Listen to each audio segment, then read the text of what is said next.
محمدا رسول الله. Waalaikumsalam warahmatullahi wabarakatuh.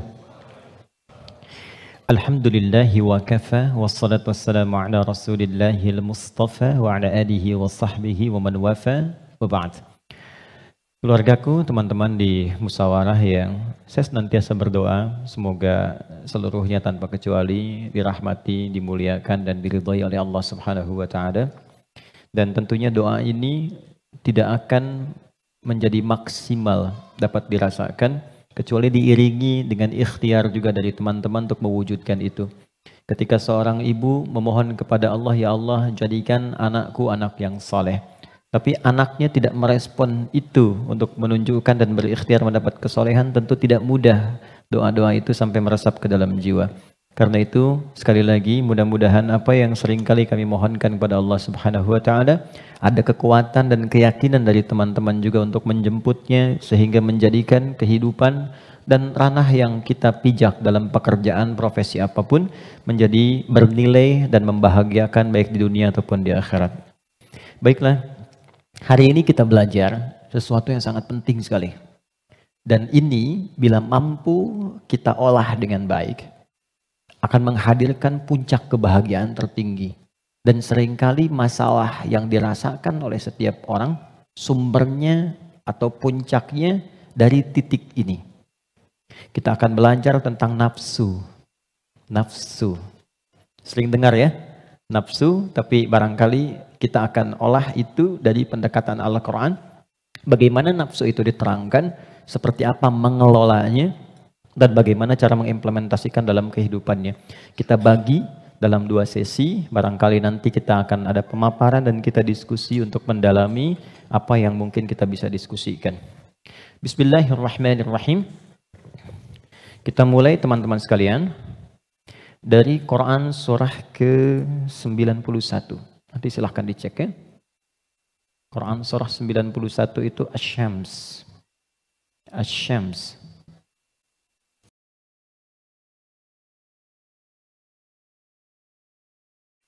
Ayat 7 sampai 10. Oke, pelan-pelan.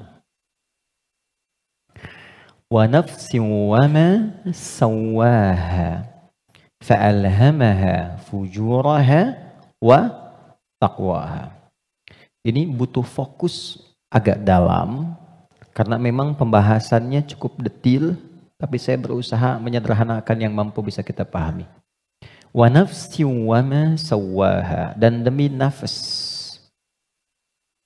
Nafas diterjemahkan dengan jiwa. Wa ma sawwaha, yang telah dengan keagunganku aku sempurnakan penciptaan dan fungsinya. Fa'alhamaha fujuraha wa taqwaha.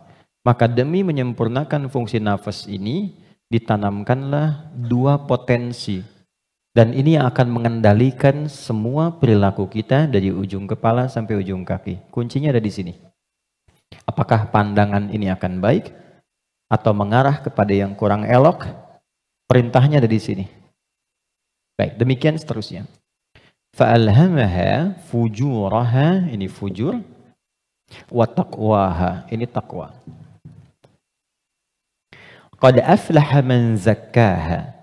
Setiap orang yang mampu menjadikan kendali hidupnya bersumber dari potensi takwanya,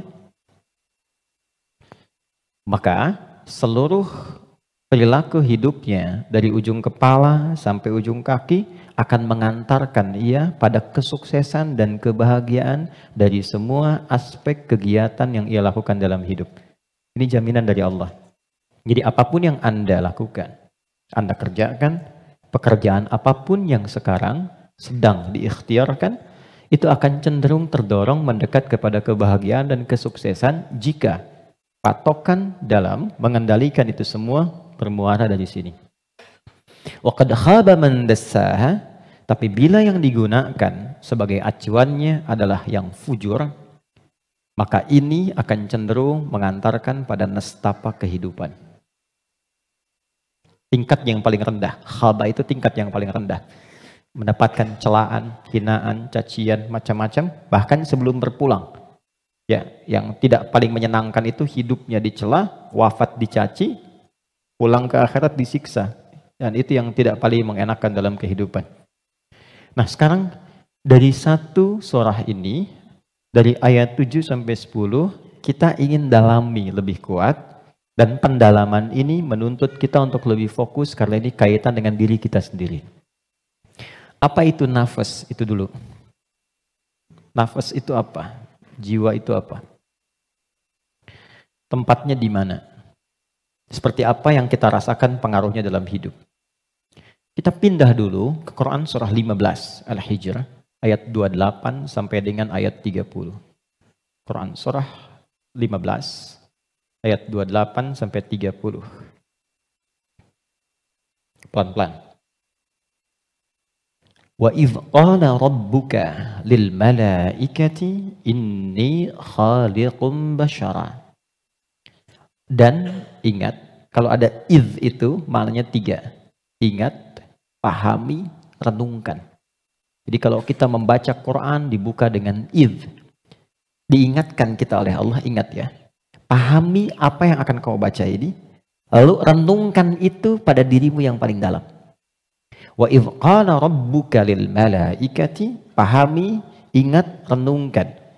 Ketika Allah berfirman pada malaikat, inni khaliqun basyara, aku akan mencipta makhluk baru yang bukan malaikat, yang bukan jin.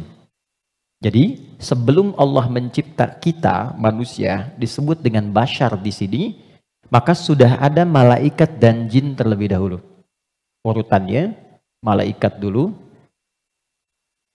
diciptakan dari cahaya, nur. Lalu jin diciptakan dari api, nar. Ya, baru kemudian kita manusia, basyar. Karena itu ayat manusia 28, ayat tentang jinnya 27-nya. Jadi kalau Anda lihat ayat 27 di Quran surah 15, wal janna khalaqnahu ya min qablu min naris samum. Sebelum manusia ada jin dulu urutannya diciptakan. Nanti jin ini sebagiannya ada yang tinggal nanti dengan malaikat di alam langit, tapi di alam tersendiri dari 7 lapis itu tidak sampai ke bagian atas. Nanti ada yang tinggal berkehidupan di dunia, yang kelak fungsinya akan digantikan oleh manusia menjadi khalifah di bumi. Nah, yang tinggal di alam langit ini, itu yang dulu disebut dengan Azazil namanya. Jin yang sangat taat, rajin ibadah, sampai diagungkan. Diagungkan itu Azza. Oleh malaikat disebut nih hebat nih, ibadahnya banyak, maka disebut dengan Azazil. Cuma nanti kisahnya, ketika manusia diciptakan dan akan menempati posisi sebagai khalifah di bumi, jin yang terlihat taat ibadah ini ternyata memiliki kecemburuan yang tinggi sampai membangkang perintah Allah. Maka membangkang perintah disebut dengan fasik. Perbuatannya fasak. Maka berubahlah ia dari jin menjadi makhluk fasik. Ya, tertutup kebaikannya dengan keburukannya. Yang menutup keburukan dengan kebaikan, ada yang buruk yang tak ingin terlihat, ditutup dengan yang baik. Itu namanya libas, dari kata labasa. Tapi kalau yang baik, sudah bagus, ibadah, jujur baik, ditutup dengan keburukan karena sombong misalnya, maka itu namanya dari kata balasa, makhluk yang tertutupnya disebut iblis. Maka dari situ dia menjadi iblis. Di situ ada di Quran surah ke-18 ayat ke-50. Quran surah 18 ayat 50. Wa idh qulna lil malaikati isjudu li adama fasajadu illa iblis kana minal jinni fa fasaqa an amri rabbih. Jadi iblis ini asalnya dari kalangan jin yang tadinya taat tapi tertutup oleh kesombongannya untuk memenuhi perintah Allah, dia tolak karena sombong. Ada di mana? Al-Baqarah ayat 34 dengan kalimat yang sama tapi inti yang beda. Wa idh qulna lil malaikati isjudu li adama fasajadu illa iblis aba, dia enggak mau sujud, wastakbar karena sombong. Ya. Nah, Allah memurkai jin ini menjadi iblis bukan karena enggak sujudnya pada Adam, tapi enggak patuhnya sama Allah. Urusan jin sama Adam Itu terkait jin dan Adamnya. Tapi ketika tidak mematuhi Allah, maka hilang sifat ubudiyahnya. Maka marahnya Allah kepada jin jadi iblis ini bukan karena Adamnya, karena nggak patuhnya pada Allah. Itu ada di Quran surah ke-7 ayat 11 sampai 12. Qala ma mana'aka alla tasjuda id amartuk. Allah katakan, "Hei iblis," dirubah langsung jadi iblis. Kenapa kamu nggak mau sujud ketika aku perintahkan? Jadi yang penting itu perintahnya, bukan karena sujudnya. Kita diminta sholat itu, sholat bukan karena sholatnya, bukan karena sujud rukunya, karena Allah yang perintahkan. Karena kita mengaku beriman, buktikan kita patuh pada Allah. Maka kepatuhan itu wujudnya lewat sholat. Makanya ketika seseorang yang mengaku beriman tidak sholat, itu sama dengan tidak mematuhi Allah. Itu prinsip dasarnya. Baik, kembalikan ke sini. Secara singkat, simpan saja dulu malaikat, simpan jinnya dulu, abaikan iblisnya. Kita fokus ke sini dulu. Maka diciptalah setelah itu manusia, disebut dengan bashar. Tolong fokus ke sini. Bashar adalah satu dari 5 nama manusia yang disebutkan dalam Al-Quran. Kadang dia disebut dengan ins, dipasangkan dengan jin, dan pasangan ini tersebut 18 kali dalam Al-Quran. Ya ma'syaral jinni wal ins, wa ma khalaqtul jinna wal ins. Kadang dia disebut dengan insan, 65 kali disebut dalam Al-Quran, bahkan ada surah ke-78, surah Al-Insan. Hal ata 'alal insan. Kadang disebut dengan Bani Adam. 7 kali disebut dalam Al-Quran. Ya Bani Adam. Untuk menunjukkan keturunan. Kadang disebut dengan Nas. An-Nas. 241 kali disebutkan dalam Al-Quran. Dan ada surah ke-114. Surah bagi semua umat Islam paling favorit di muka bumi. Qul a'udzu birabbin nas. 5 nama. Uniknya, setiap nama dalam Al-Quran menunjukkan fungsi tersendiri bagi kegiatan manusia. Contoh, kalau ingin menunjukkan kelembutan dan karakter keramahan pada manusia dan penampakannya, maka yang disebutkan kata ins. Lalu disebut lawannya jin. Jin disebut jin karena tersembunyi, nggak nampak. Lawannya ins nampak. Karena itu jin fitrahnya nggak nampak, nggak bisa ada yang lihat jin. Ingat ini ya, kalau ada yang mengatakan saya bisa melihat jin, hanya jin yang mampu melihat jin, maka orang itu sedang kemasukan jin. Ingat itu, ya. Maka sifat jin itu nggak bisa dilihat oleh manusia, tersembunyi. Makanya kalau ada jin melakukan penampakan, itu jin sedang punya masalah. Ingat, karena keluar dari fitrah. Apalagi manusia-manusia yang sedang cari-cari penampakan jin. Hati-hati ya. Oke. Sebaliknya, jin tersembunyi, manusia nampak. Fitrahnya tampak, ketemu nampak, salaman, senyum. Jadi kalau ada manusia yang suka sembunyi-sembunyi, suami pulang ke rumah sembunyi-sembunyi. Ada pintu depan, dia naik lewat jendela. Dia buka WA istri, ambil handphone suami, sembunyi-sembunyi. Cek dan sebagainya. Ini menunjukkan bahwa suami itu sedang bukan menjadi jin, sedang ada masalah. Gampangnya begitu. Biasanya papasan enak, sekarang cari jalan lain. Itu pasti sedang punya masalah. Itu fitrah. Ya. Yang kedua, jin kasar. Karena itu disebut jin. Manusia lembut. Karena itu, tampilan karakternya selalu lahir sifat kasar. Gak ada orang misalnya, maaf, kemasukan jin jadi lembut. Gak ada. Mas Dude izin pengen ikut kajian, sedang kemasukan jin, itu mustahil. Biasanya dia meracau. Nah manusia itu karakternya lembut. Makanya saking lembutnya Allah tanamkan kecintaan kepada anak yang baru dilahirkan. Anak siapapun itu. Orang pasti senang. Pengen gendong, pengen cium dan sebagainya. Pertanyaannya, kenapa kok tiba-tiba kata-katanya bisa menjadi kasar? Perilakunya kok jadi keras? Padahal ketika lahir, dia dalam keadaan baik. Maka nanti babnya tersendiri. Ada bab tentang lingkungan, bab tentang orang tua, perhatian dari saudara-saudarinya. Kullu bauludin yuladu 'alal fitrah fa'abawahu. Lingkungan, bisa orang tua, bisa teman, bisa sekolah dan sebagainya. Oke. Insan tidak disebutkan kecuali menunjuk pada manusia yang terkait dengan totalitas aktivitasnya dari bangun tidur sampai tidur lagi. Jadi, kalau Anda menginginkan belajar tentang manusia dari sudut pandang akhlak, pelajari kata ins. Kalau Anda ingin belajar tentang manusia yang menata kurikulum hidupnya, apa yang harus dilakukan saat bangun? Bagaimana menata hidup dengan panduan-panduannya. Anda mau jadi apapun silahkan. Nanti di Quran ada panduannya. Dari bangun tidur sampai tidur lagi. Keluarkan semua kata insan dalam Al-Quran. 3. Kalau kita ingin melihat genealogi kita dan perjalanan sejarah kehidupan bapak moyang kita dari Nabi Adam sampai ke Rasulullah SAW yang jadi petunjuk untuk kita, maka temukan di kalimat Bani Adam. Jika Anda ingin belajar tentang bagaimana membangun hubungan yang baik secara sosial dengan teman, dengan lingkungan, dengan tetangga dan sebagainya, maka keluarkan semua kata nas dalam Al-Quran. Tapi kalau Anda ingin belajar tentang menata nafsu yang ada dalam jiwa setiap manusia, maka keluarkan kata bashar dalam Al-Quran. Disebutkan sebanyak 35 kali dalam bentuk tunggal dan sekali dalam bentuk dual. Nah, ketika Allah menyampaikan pertama kali penciptaan manusia, yang disebutkan kalimatnya bashar. Wa idh qala rabbuka lil malaikati inni khaliqum bashara. Bukan ins, bukan insan, bukan bani Adam, bukan annas, bashar. Apa tahapan penciptaannya? Ini intinya.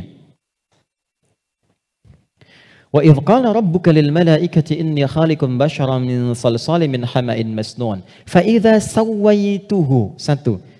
Membentuk manusia, mencipta manusia ada 2 tahapan kata Allah. Pertama fisiknya dulu. Maaf, ini secara teori dulu ya. Baik. Fisiknya dulu. Jadi yang dibentuk berproses, fisik nanti berlangsung selama 4 bulan dalam kandungan. Oke. Ini detailnya ditemukan. Misal di Quran surah ke-22 Al-Hajj di ayat yang ke-5 atau di Quran surah ke-23 Al-Mu'minun dari ayat ke misalnya 11 sampai dengan 15. Hadisnya di Al-Arba'in An-Nawawiyah nomor hadis yang ke-4. Contoh, saya cepat bacakan. Inna ahadakum yujma'u fi batni ummihi arba'ina yawman nutfah.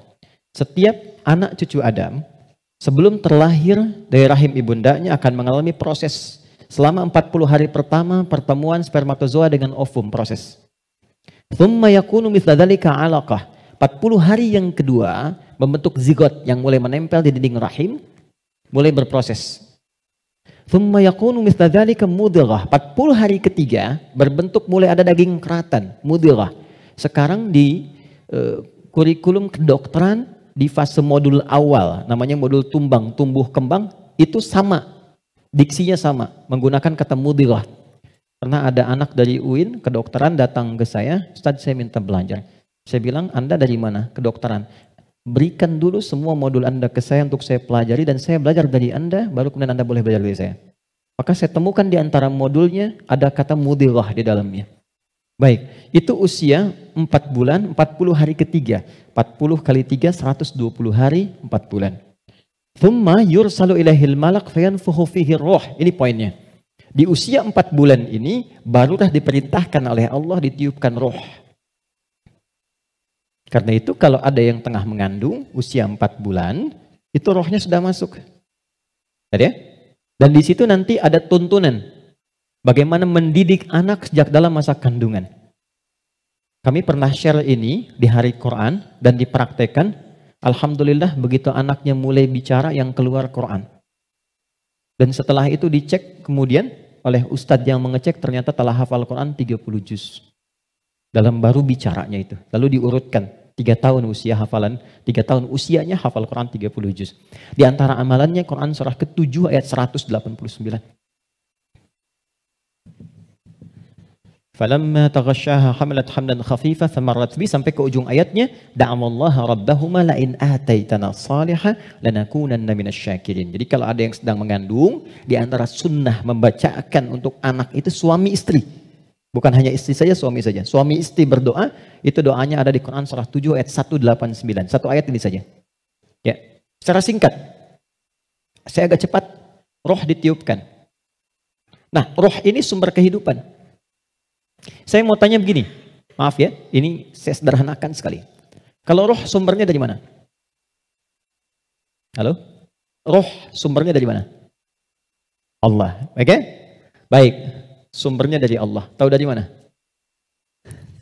Quran surah ke-17 ayat 85. Wa yas'alunaka 'anir ruh, qulir ruhu min amri Rabbi. Karena roh sumber kehidupan langsung yang ditiupkan pada fisik. Jadi generator kehidupannya di sini. Kalau nggak ada roh, nggak akan bergerak gini. Makanya orang meninggal, dicabut rohnya, sudah nggak bisa bergerak lagi. Nah, sumber roh itu sumber kehidupan dari Allah. Baik, sekarang saya tanya, kalau Allah maha baik tidak? Ada aibnya tidak? Ada cacatnya tidak?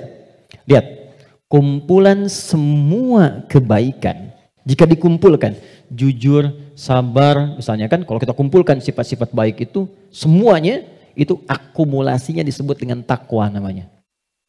Karena Allah itu maha baik, gak ada cacatnya, maka semua yang bersumber dari Allah pasti semuanya baik. Dan membawa sifat-sifat kebaikan. Perhatikan, fokus.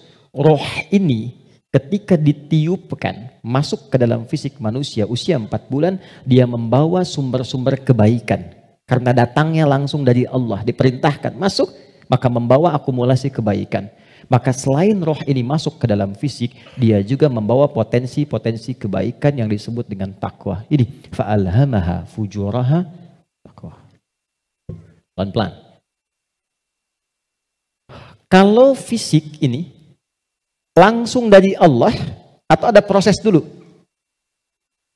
Terbayang nggak maksudnya? Kalau roh itu kan langsung kan? Allah firmankan, masuk kan? Kalau fisik langsung tercipta ada proses dulu? Proses. Tadi kan sampai 4 bulan demikian. Sebelumnya ada proses dan sebagainya. Proses kan? Karena proses didahului dengan ikhtiar, maka tidak sama sifatnya dengan takwa.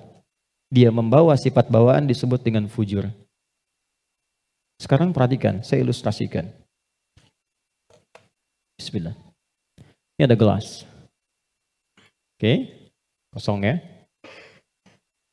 Ini kalau kalau saya isi air bening, ya kosong kan? Saya bukan ingin sulap ya, cuma ingin tunjukkan.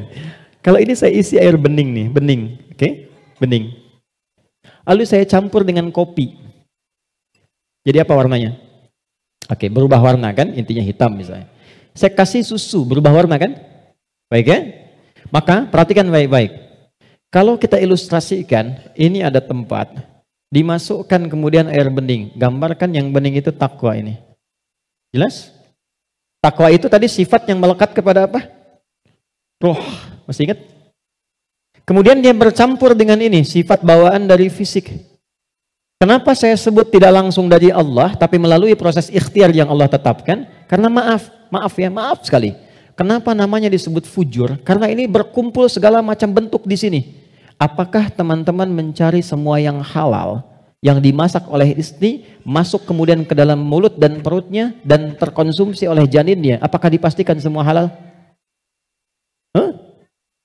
Kalau dia menjadi halal, akan jadi baik. Kalau dia menjadi syubhat, ya akan menjadi bercampur. Kalau dia dari yang haram akan menjadi kotor. Karena itu yang bersumber di fisik disebut dengan fujur, yang ini pasti baik.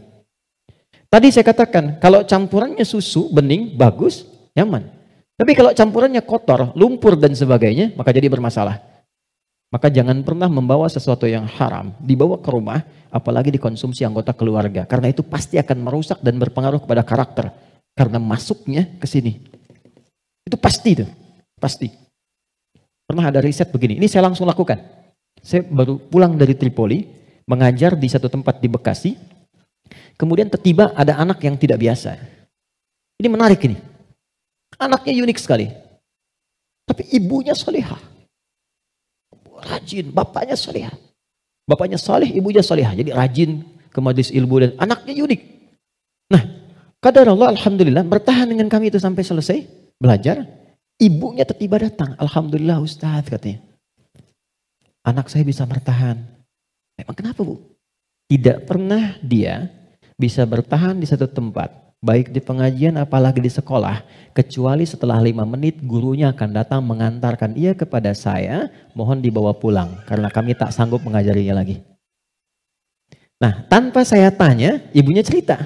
Ustadz izin konsultasi. Sebetulnya ini saya adopsi. Karena dulu kami mencoba menyelamatkan, saya bekerja sama dengan kawan saya yang public figure juga perempuan, menyelamatkan 2 anak kembar dari perilaku orang tua yang ayahnya pencuri, ibunya suka mabuk. Jadi begitu sedang mengandung, ibunya masih minum minuman yang diharamkan itu. maka itu berpengaruh kepada janinnya, lahir ia. Nah, mengeluarkan itu nggak mudah tuh, karena sudah menjadi daging. Maka harus disupport lagi dengan yang halal, ditanamkan lagi yang baik-baik supaya keluar itu. Nanti ada tahap yang ringan, tahap yang menengah, tahap yang paling susah. Tapi itu semua ada caranya untuk mengembalikan. Yang ingin saya gambarkan adalah, hati-hati kita ilmiah sekali hari ini. Ini bawaan dari gabungan fisik sifatnya fujur, yang ini roh membawa sifat takwa. Karena takwa yang bening bercampur dengan fujur, maka merubah keadaan roh. Yang tadinya murni seperti biasa, karena roh membawa sifat takwa, nyampur jadi ini, bercampur dengan fujur. Maka merubah nama roh kemudian menjadi nafas. Pelan-pelan, pelan-pelan. Kalau roh saja yang dibawa sifat takwa, udah pasti baik tuh. Tapi karena dia bercampur dengan ini, yang bahannya banyak tuh, ya, dan sifat fujur, maka berubah nanti dari sifat yang takwa ini bercampur dengan fujur, merubah nama roh saat masuk ke dalam tubuh, berubah menjadi nafas. Dari sini diserap ke dalam bahasa Indonesia menjadi nafas. Ya, maka dikatakan seseorang bisa bernafas ketika rohnya masuk. Tapi dalam keterangan Al-Quran bukan cuma bisa nafas, di situ akan tergabung takwa, potensi yang dibawa oleh roh sebagai sumber kebaikan. Di sini ada fujur, potensi yang dibawa oleh fisik, ya, yang kadang-kadang menjadi lawan daripada sifat kebaikan. Pelan. Sampai di sini bisa dipahami? Artinya apa? Artinya, maaf, di dalam diri kita ini, siapapun manusianya, pasti ada potensi kebaikan. Ini sifat dasar manusia itu baik. Itu sifat dasarnya. Nggak ada yang nggak baik. Makanya, maaf, sepencuri-pencurinya pencuri, sebetulnya hatinya menolak.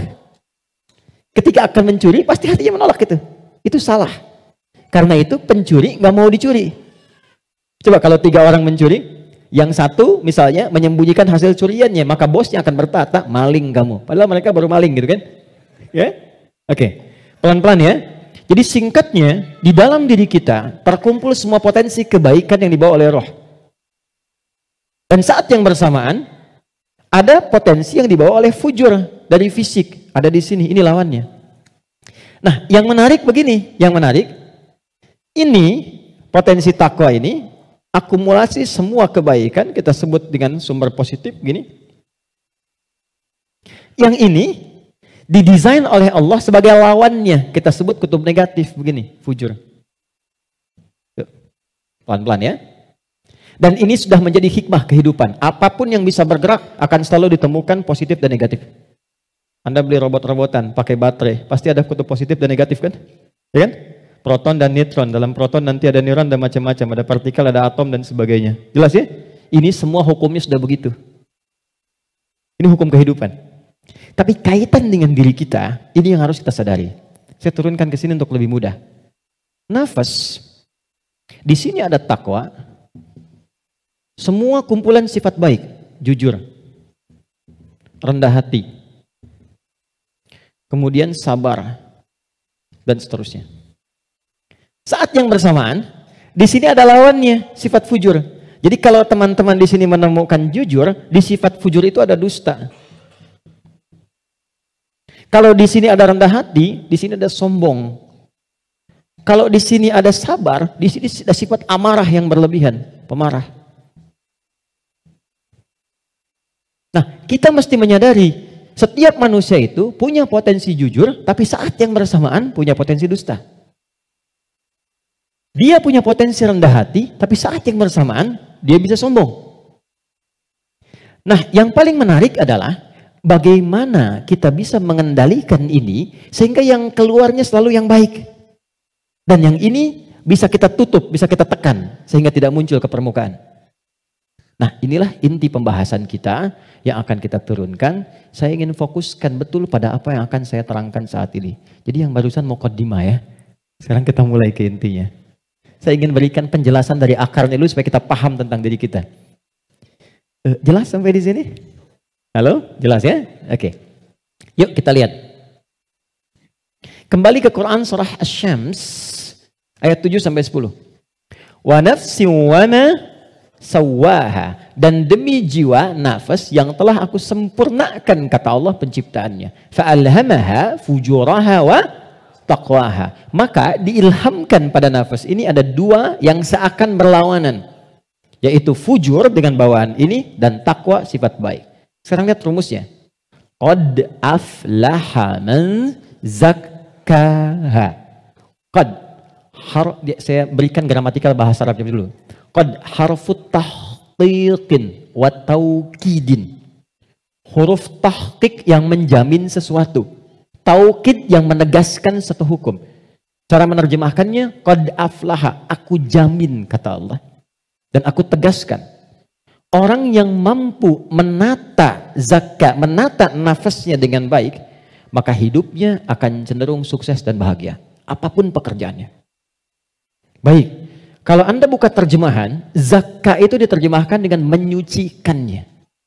Qad aflaha man zakkaha. Ini kuncinya. Jadi kalau kita ingin menata kalbu, menata nafas, maka caranya dengan zakat. Zakah menyuci. Saya tanya ke akhwat ya, teman-teman. Kalau menyuci itu membuang bajunya atau kotorannya? Oke.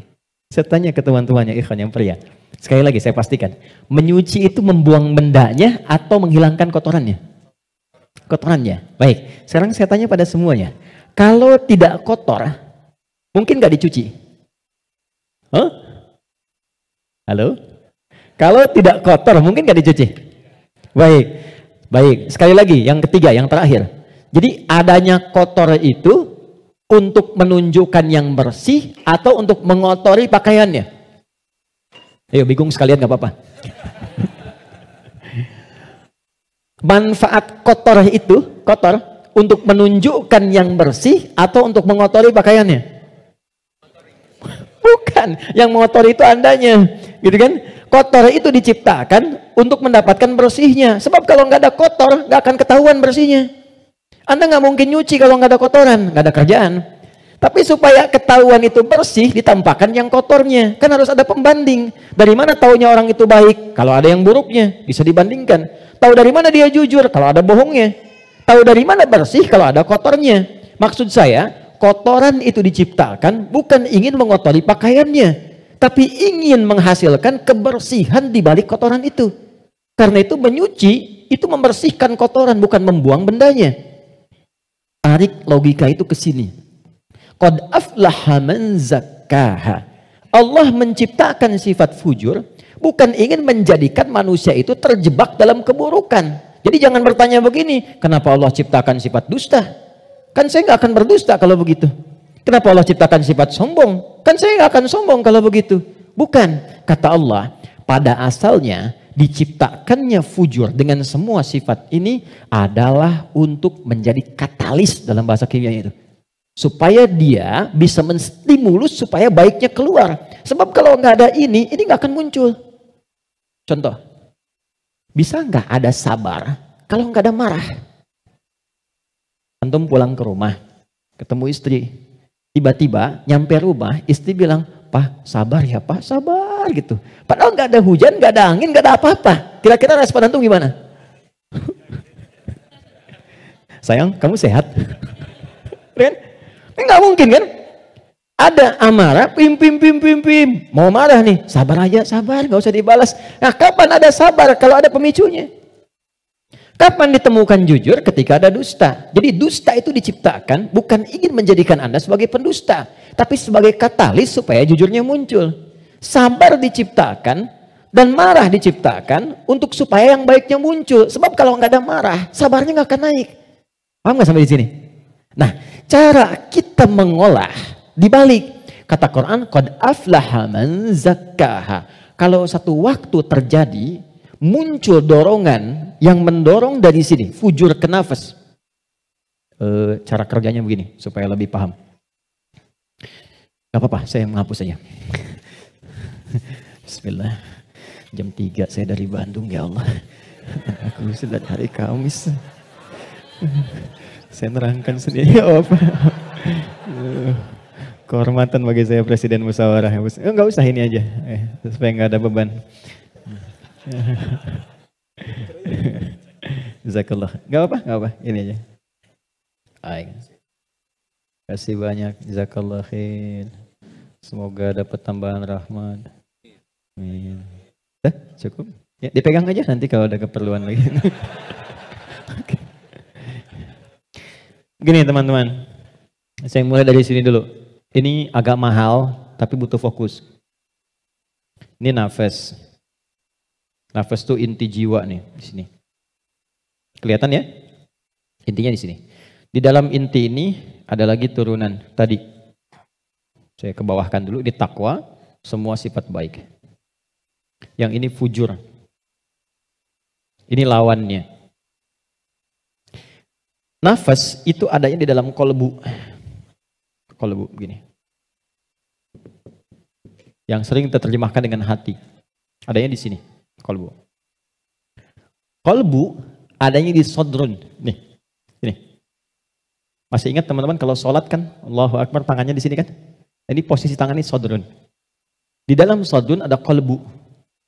Nih, ini ada sodrun. Semua apa yang kita lakukan sumbernya dari sini. Misal kita mau bicara nih, kalau yang keluar baik itu ini yang perintahkan dari sini. Ke sini ke kolbu, sodrun keluar ditembuskan langsung ke akal kita keluarkan sepersekian detik. Kalau yang keluar yang buruk sumbernya dari sini. Jelas? Nah, saya ingin katakan dulu sebentar. Setan sudah meminta kepada Allah sejak Adam diturunkan supaya diberi kewenangan untuk menggoda yang ini. Itu nanti ada di surah An-Nisa di ayat yang ke-118. Dari ayat 116 sampai 118. La'anahullah wa qala la'attakhidanna min ibadika nasiban mafruḍa. Ketika dia dilaknat oleh Allah, dia berkata, ya Allah izinkan aku menggoda satu bagian dari manusia. Maksudnya yang ini. Di sini sumber keburukan nih. Dalam bahasa Arab, buruk itu disebut dengan su namanya. Su, gini. Pelan-pelan. Nah, setan menggoda, memprovokasi dengan halus. Memprovokasi dengan halus itu bahasa Arabnya waswas. Waswasa yuwaswisu. Halus sekali. Dia masuk lewat sini. Sodrun. Jamaknya sudur. Jamak dari sodrun sudur. Karena manusianya banyak. Di Quran surah ke-114. Alladzi yuwaswisu fi sudurin nas. Dia menggoda ke sini, ke kolbu, ke sini. Alih-alih bicara yang baik, dia katakan keluarkan yang kasar. Tak sadar keluar. Begitu keluar bentuknya dalam bentuk perbuatan, maka keluar namanya su, kata-kata yang kotor. Kata-kata su. Karena ini melewati nafas, nih, kan dari nafas nih. Tidak dilihat fujurnya, yang dilihat nafasnya. Oh, ternyata nafasnya itu memerintahkan kepada su. Nafas ketemu su, disebutlah nafsu. Oh, ya, ini asalnya nafsu. Ini asal kalimat nafsu. Dari mana ini ditemukan? Quran surah ke-12 ayat 53. Paling kiri sebelah atas di mushaf. Quran surah 12 Yusuf ayat 53. Wa ma ubarni'u nafsi innan nafsa nafas la amaratum bisu. Nafas ketemu su jadilah nafsu. Jelas? Nah, asalnya nafas ini netral. Di dalamnya ada takwa, ada fujur. Yang ini, yang kelihatan jelek, sebetulnya asalnya katalis untuk yang ini. Bukan ingin menjadikan kita berbuat buruk, tapi lebih menjadikan yang fujur ini mendorong supaya yang sifat baik itu muncul ke permukaan. Pertanyaannya caranya bagaimana? Kata Quran, qad aflaha man zakkaha. Zakka, sifatnya disebut tazkiyah. Cara paling gampang memahaminya adalah ketika muncul dorongan yang kurang bagus, cari cepat lawannya yang baik, yang ini. Karena ini diciptakan untuk memunculkan yang takwa. Jadi ketika Anda menemukan ada yang dusta, bukan mengajak Anda berdusta, tapi supaya Anda memunculkan kejujuran dalam diri Anda. Ketika ada seseorang misalnya datang dengan kesombongan, maka itu adalah pelajaran bagi kita supaya jangan ikut sombong. Yang dimunculkan sifat rendah hatinya. Dicari lawan terbaliknya. Itu poinnya. Prakteknya bagaimana? Contoh. Apa lawan cemberut? Lawan cemberut apa? Senyum. Jadi kalau istri cemberut, harusnya antum senyum. Cemberut dititipkan kepada istri bukan membuat antum supaya marah atau mengintegrasi, tapi supaya antum senyum. Antum pulang ke rumah, lihat istri sedang cemberut. Oh, cemberut, lawannya apa? Senyum. Sayang, kok cemberut? Kayaknya kenal. Sling, ada hadiah iPhone 14 Pro Max misalnya. Contoh. Dalam hidup tuh simpel sebetulnya, cari lawannya. Sedih lawannya apa? Senang. Ketika ada seseorang sedih, cari apa yang bisa membuat dia senang. Ya, ketika seseorang bisa sedang gelisah, cari ketenangan. Ketika ada seorang berbuat sombong, antum datang dengan kerendahan supaya mengajarkan dia kembali kepada sifat rendah hati ya. Kalau semua orang bisa melakukan semua ini, walaupun tidak mudah mengerjakannya, maka kata Allah hidupnya akan cenderung bahagia. Itu asalnya. Tapi problemnya adalah di sini ada setan yang memberikan was-was supaya ini muncul dominan.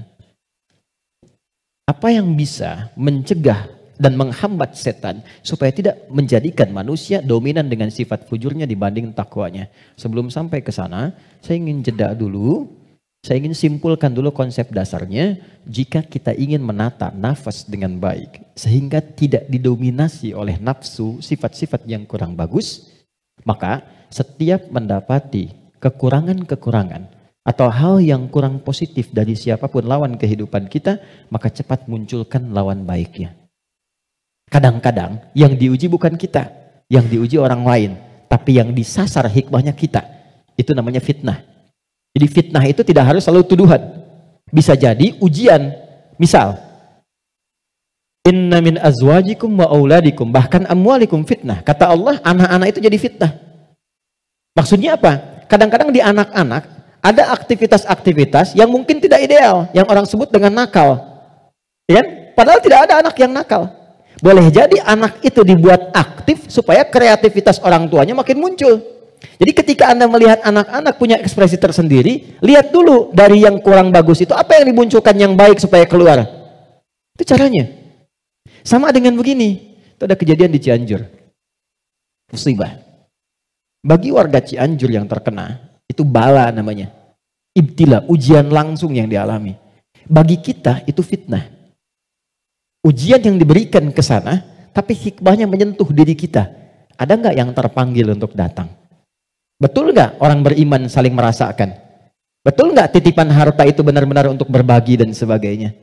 Maka diberikan ujiannya di sana. Mungkin yang wafat di sana masuk kategori syahid akhirat. Karena di antara syahid itu kan tertimpa bebangunan, meninggal dia syahid. Kita wafat bagaimana? Maka disentuh untuk datang. Kami ke sana bangun posko, lihat teman-teman, maaf ya, ini pelajaran besar ya. Mohon kalau kurang berkenan, mohon saya dimaafkan dengan kalimat ini. Demi Allah saya katakan, rumah yang mewah sampai yang biasa hancur. Dan yang paling menarik bukan itu. Yang paling menarik hati kita untuk merenungkan. Bahkan rumah yang masih bertahan pun dan masuk kategori mewah, tidak ada yang berani penghuninya untuk datang ke tempat itu. Dia lebih memilih mengungsi atau tinggal di tenda-tenda yang bahkan jauh dari kata layak. Pertanyaan saya, jadi yang selama ini dikumpulkan kerja keras siang dan malam, jadilah sesuatu yang mewah itu, kendaraan yang hebat itu, lalu untuk apa kalau tidak digunakan dan dinikmati ketika Allah memudah membalik itu dalam sepersekian detik? Maka saya ingin katakan pada teman-teman, jangan sampai terjadi dalam satu masa, dalam satu waktu, sudah kerja, lelah, capek dan sebagainya, tapi karena hubungan yang jauh dari Allah, atau karena sebab tertentu, justru berbalik nikmat itu menjadi sesuatu yang bahkan tidak bisa dinikmati secara langsung. Itu pesan pertama. Tapi jangan disimpulkan bahwa di sana ada maksiat dan sebagainya, tidak ke situ arahnya. Boleh jadi mereka ditetapkan oleh Allah untuk mendapatkan kemuliaan karena datang keluarga-keluarga besar membawa sesuatu yang bahkan belum pernah mereka lihat sebelumnya. Yang gak pernah menemukan makanan-makanan yang mungkin menurut kita enak dan layak. Yang merasakan perhatian, merasakan bantuan-bantuan, kenal saudaranya, yang gak ada masjid dibangunkan masjid lagi, yang wafatnya syahid. Kita siapa? Dan bagaimana cara kita kembali kepada Allah Subhanahu wa Ta'ala? Nah, itu fitnah. Ujiannya di sana yang merespon kita di sini. Terkadang adanya pada tetangga kita. Tetangga yang sakit dibuat sakit bukan karena ingin menjadikan dia sakit. Boleh jadi Allah ingin menguji Anda sebagai tetangganya, sikapnya bagaimana? Itu cara melihatnya. Tetangga Anda ada kekurangan, mudah bagi Allah menjadikan dia kaya. Tapi Allah titipkan kepada Anda tetangganya supaya Anda merespon harta yang Allah titipkan untuk berbagi. Contoh lain, Anda sudah ke masjid. Anda punya tetangga, belum mau ke masjid. Dijadikan ia menjadi tetangga Anda, bukan untuk Anda caci, atau Anda katakan, tuh saya punya tetangga nggak pernah ke masjid. Bukan. Boleh jadi Anda ditempatkan di situ, sehingga mendapat bagian dari dakwah untuk mendoakan dia supaya ke masjid.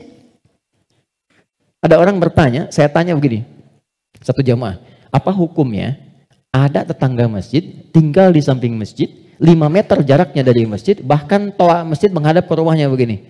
Tapi dia belum mau ke masjid. Oh, jawabannya beragam. Dosa Ustadz, haram Ustadz. Ada yang bilang, bakar rumahnya. Hukumnya, ajak dia ke masjid. Hukumnya, ajak dia ke masjid. Ini sederhana. Tipis bahasannya, tapi kalau kita praktekkan dalam kehidupan di rumah tangga, suami dengan istri, dengan anak, anak dengan ayah, dengan ibu, ini dibawa, kita datang ke ibu sedang cemberut, buat beliau tersenyum. Lihat pasangan sedang gelisah, buat dia lebih tenang. Lihat anak sedang menangis, buat dia tertawa. Nabi SAW kedatangan seseorang menyampaikan, ya Rasulullah, si fulan berjuang fi sabilillah, ikut ke medan perang, tapi ibunya menangis. Dipanggil oleh Nabi anak itu, katakan, irja. Pulang kamu, bikin ibumu tertawa seperti engkau membuatnya telah menangis. Ini konsepnya. Sederhana, tapi kalau kita bisa mengendalikan itu dalam kehidupan, maka kebahagiaan akan nampak di depan mata. Setidaknya itu kata Al-Quran. Oke, saya berhenti sejenak, kita dialog dulu. Nanti setelah itu saya akan sempurnakan tentang provokasi setan dan bagaimana mencegahnya. Ada yang mau ditanyakan? Saya perkenankan. Halo, kenapa menjadi diam begini? Ada yang mau bertanya? Atau saya teruskan dulu? Setelah itu baru kita bebas berdiskusi? Baik ya? Baik. Tidak mudah untuk dilakukan, sikap seperti itu, mudah disampaikan tapi tidak mudah dikatakan. Sama ustadz juga begitu. Sama saja, godaannya sama, mau ustadz mau bukan sama. Makanya jarang ada ustadz ceramah bawa istrinya. Baik. Ini live gak ya? Oke, aman ya. Baik, saya kembalikan ke sini. Kenapa? Karena sama, ada setannya. Ini poinnya. Ada setannya. Ini yang sudah berjanji kepada Allah, berkomitmen maksudnya.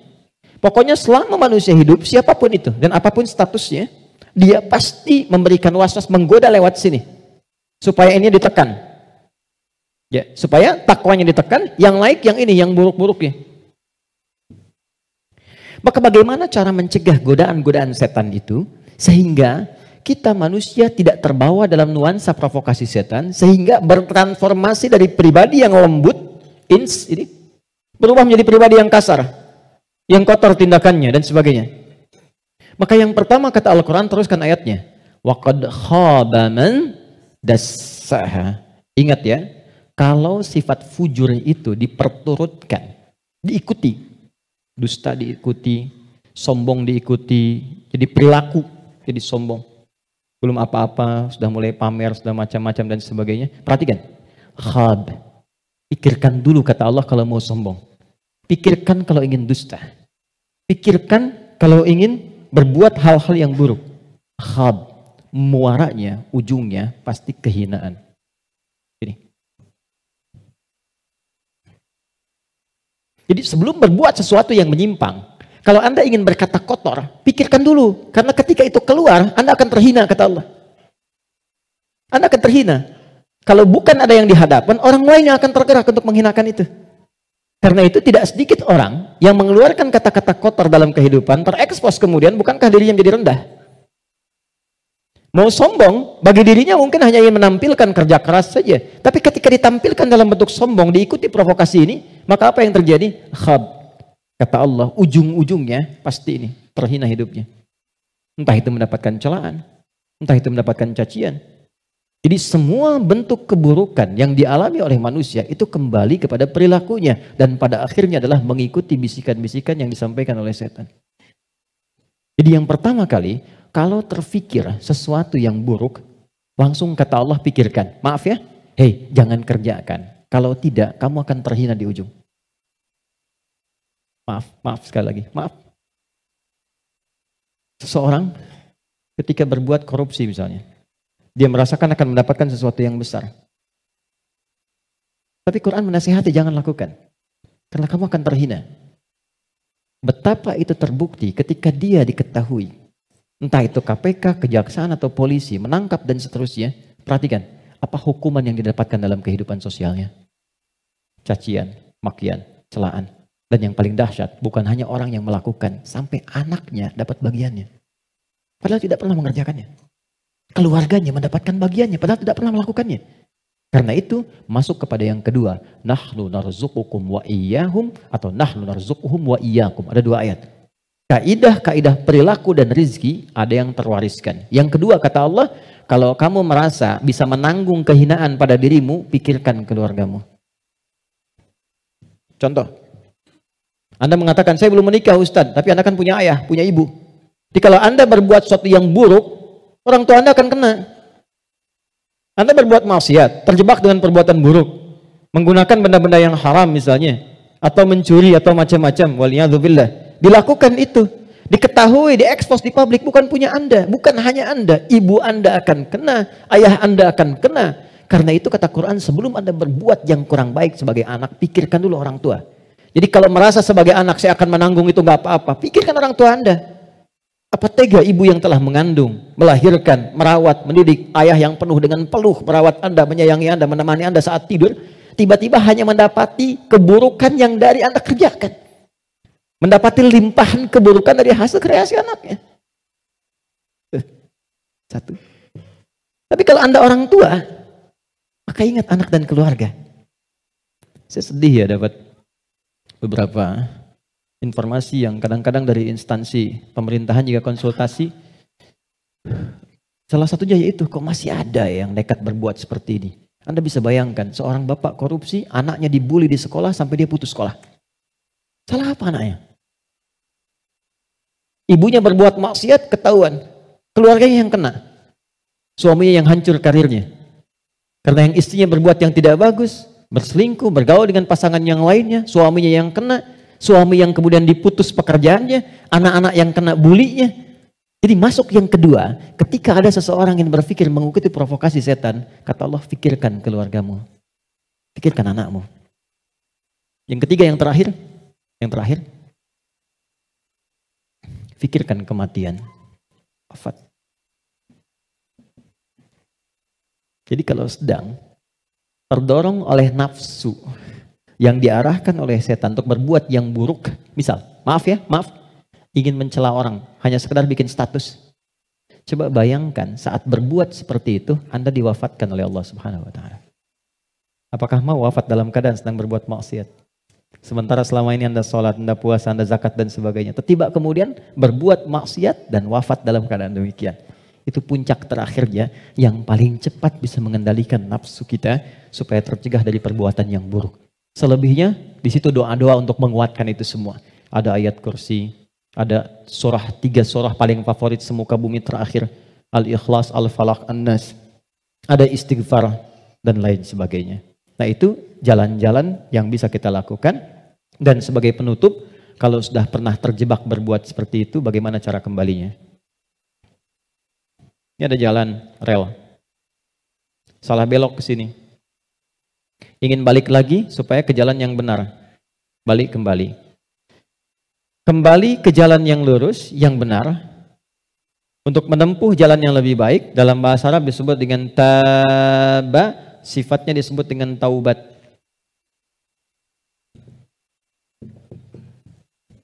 Maka muncullah ayat taubat. Quran surah ke-4 ayat 17. Quran surah ke-4 ayat 17. Saya berhenti dan berakhir di sini. Ada?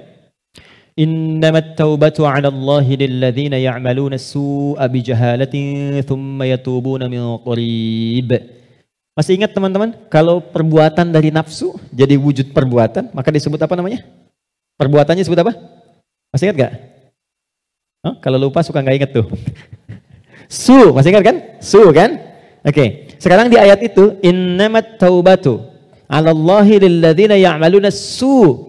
Kata Allah, kalau ada yang pernah terjebak berbuat buruk dalam hidup, kata-katanya keluar kotor, tindakannya nggak bagus, hartanya didapatkan dari jalan yang tidak baik misalnya, terus dia ingin merubah itu, dia merasa saya diprovokasi oleh setan, terjebak oleh nafsu, pengen berubah, pengen menghilangkan itu semua, maka apa yang harus dilakukan?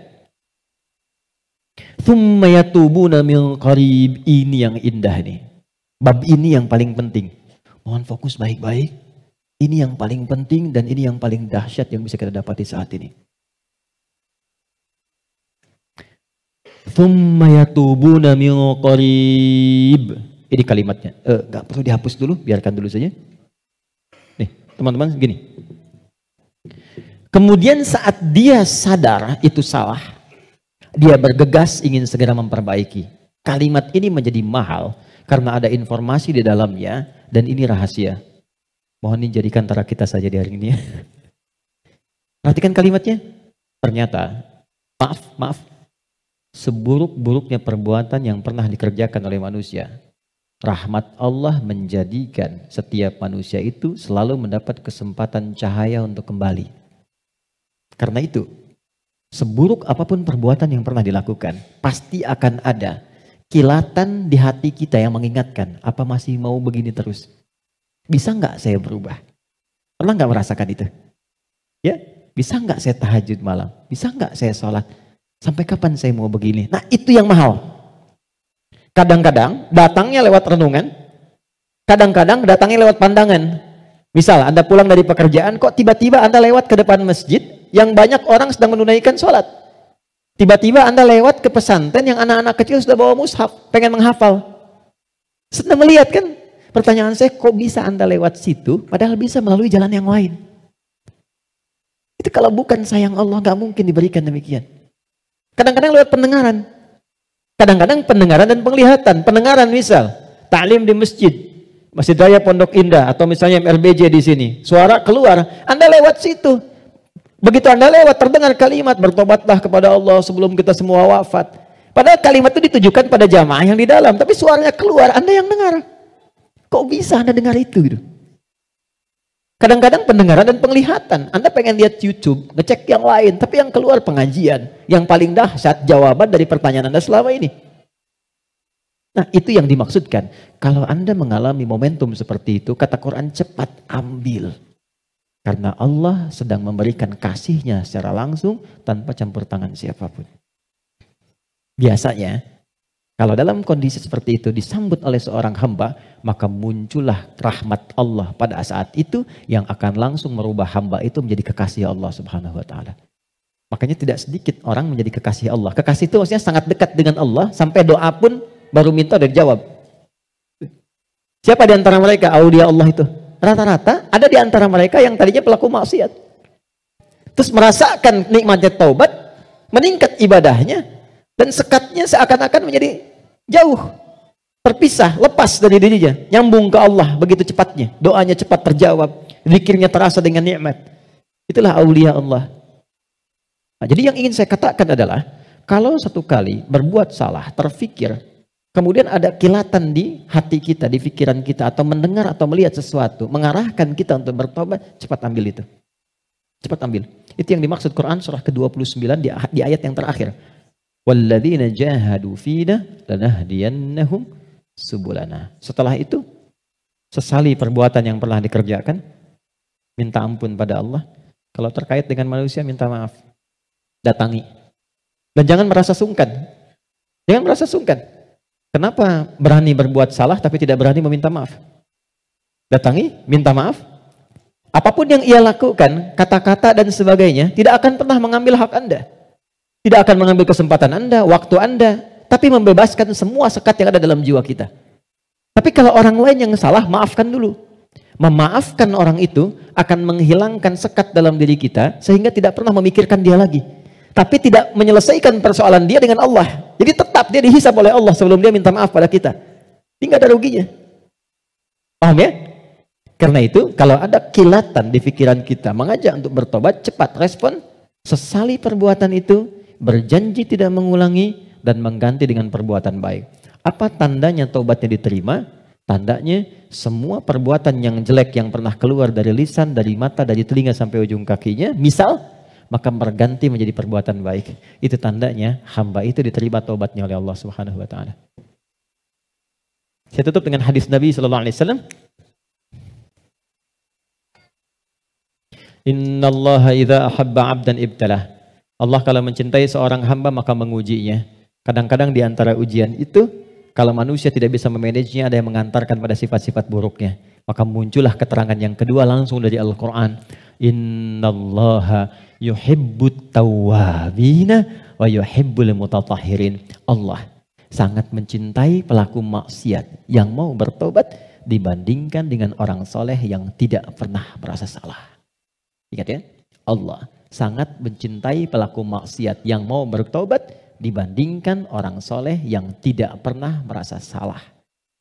Silahkan bikin status. Itu dari Al-Quran. Oke ya?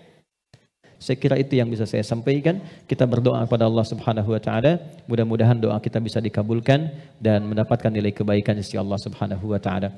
Allahumma taqabbal minna innaka antas sami'ul alim wa tub 'alaina innaka antat tawwabur rahim. Allahumma arhamna ya arhamar rahimin. Ya Allah, mohon rahmati siapapun yang ada di ruangan ini atau yang mungkin bersama kami dalam kebaikan. Rabbana la tada' lana fi maqamina hadza wa fi kulli maqamin dhanban illa ghafarta. Ya Allah, mohon jangan biarkan ada satupun di antara kami yang hadir saat ini kecuali Engkau ampuni segala dosa-dosanya. Wala hamman illa farajtah. Jika ada yang merasakan kegelisahan, jangan biarkan ia pulang kecuali Engkau telah tenangkan keadaan hatinya. Wala asiran illa yassartah. Jika ada yang mengalami kesulitan dalam hidupnya, maka mohon ya Allah ringankan dan hilangkan semua kesulitannya. Rabbana atina fid dunya hasanah wa fil akhirati hasanah wa qina adzabannar. Wa sallallahu ala sayyidina Muhammad wa ala alihi wa sahbihi ajma'in wa akhiru da'wana alhamdulillahi rabbil alamin. Assalamualaikum warahmatullahi wabarakatuh.